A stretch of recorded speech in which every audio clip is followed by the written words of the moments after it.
सरकार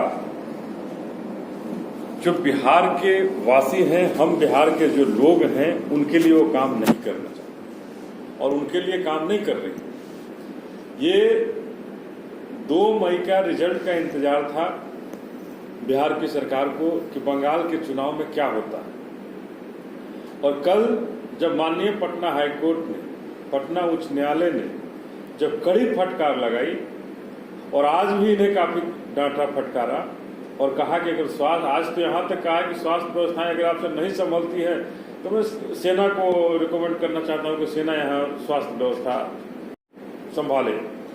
तो हमें ऐसा लगता है कि नीतीश कुमार, ये पहले भी बोले थे कि हमारे अंतिम पाली है, हमें ऐसा लगता है कि नीतीश कुमार की अंतिम पाली जो है, ये नीतीश कुमार की अंतिम इच्छा जो है, ये लगता है कि बिहार को श्मशान घाट में बदल देना चाहता है।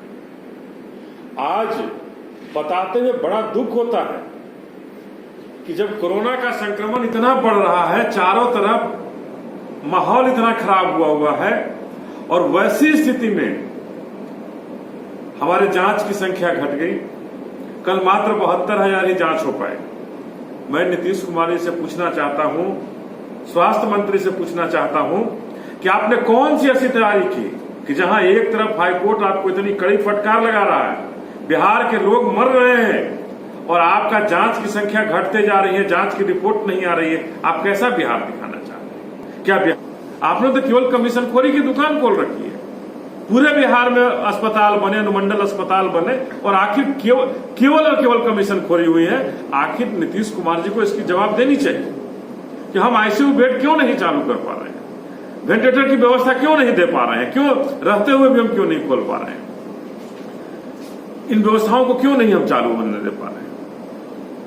प्राइवेट अस्पतालों में मजिस्ट्रेटों की नियुक्ति हो गई, मजिस्ट्रेटों की नियुक्ति हो गई, लेकिन आप आज भी पूरे बिहार में घूम करके देख लीजिए, पटना में घूम करके देख लीजिए, कहीं भी प्राइस पर नियंत्रण नहीं है। मरे हुए गरीब तबके लोग जा रहे हैं, छोड़ दो, गरीब तबके लोग जा रहे हैं, 50-50 हजार रुपए, 1-1 लाख रुपए एक दिन का अस्पताल उनसे ले रहा है। दवाइयां नहीं मिल पा रही है, ऑक्सीजन सिलेंडर नहीं मिल पा रही है, लेकिन लाख रुपए का बिल मिल रहा है। हम ये कहना चाहते हैं कि नीतीश कुमार जी, ये व्यवस्था आखिर कब आप बदलें? आपने तो अपनी अंतिम इच्छा जाहिर की, बिहार के लोगों ने आपको बढ़ चढ़ करके सहयोग दिया, डबल इंजन की सरकार आपने बना ली, लेकिन अब बिहारियों को क्या अंतिम यात्रा निकालना चाहते हैं? तो ये अंतिम यात्रा कैसे आप निकाल पाएंगे? मेदांता अस्पताल का जब आपने उद्घाटन किया था, बड़ी धूमधाम से किया, लेकिन उस मेदांता अस्पताल को आप, क्या लाचारी है, क्या मजबूरी है कि उस मेदांता अस्पताल में कोविड अस्पताल उसको घोषित नहीं कर पा रहे? ये आपको बिहार के सामने आकर बताना चाहिए, बताना पड़ेगा कि मेदांता में आपकी कौन सी हिस्सेदारी है, कौन सी साझेदारी है और किस नेता की साझेदारी है जिसकी वजह से बिहार में मेदांता अस्पताल बनने के बाद भी उसे कोविड अस्पताल नहीं बनाया जा रहा है, कोविड पेशेंट की भर्ती नहीं हो रही है बिहार के लोगों का। आखिर ऐसा क्यों हो रहा है?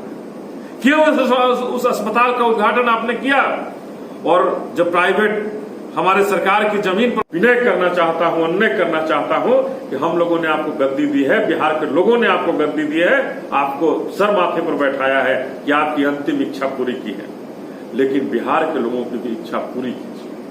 न ऑक्सीजन, न दवाई, न अस्पताल में बेड,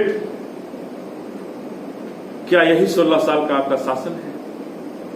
अब तो जगिए, अपने उन दलालों से पूछिए जो अस्पतालों में आईसीयू बेड लगाए हैं, वेंटिलेटर लगाए हैं, उन दलालों से पूछिए और उसको अविलंब चालू कराइए, जिससे बिहार के कुछ लोग अंदर जाकर समीक्षा कीजिए और अस्पतालों में डॉक्टरों से मिलकर के बात कीजिए कि हमारे लोग गलती से अगर मर जाते हैं तो मैं आपके साथ, आपके परिवार के साथ खड़ा हूं। मैं बिहार के विकास के लिए नहीं, लेकिन डॉक्टरों के साथ जरूर खड़ा रह करके आपको भरोसा दिलाना चाहता हूं कि आपके पीछे आपके परिवार को मैं किसी तरह से कष्ट नहीं होने देता। बस यही कहना चाहता हूं कि बिहार के लोगों की रक्षा के लिए बिहार आकर के कोशिश कीजिए और बिहार को बचा लीजिए, हम बिहारियों को बचा लीजिए। यही आपसे अंतिम निवेदन करेंगे। हमारा भी अंतिम निवेदन है, हाथ जोड़कर निवेदन करना चाहते हैं नीतीश बाबू कि हमारे बिहार के माँ बाप को बचाइए, बिहार के भविष्य को बचाइए, बिहार के युवाओं को बचाइए, बिहार के हमारे भाइयों और बहनों को बचाइए।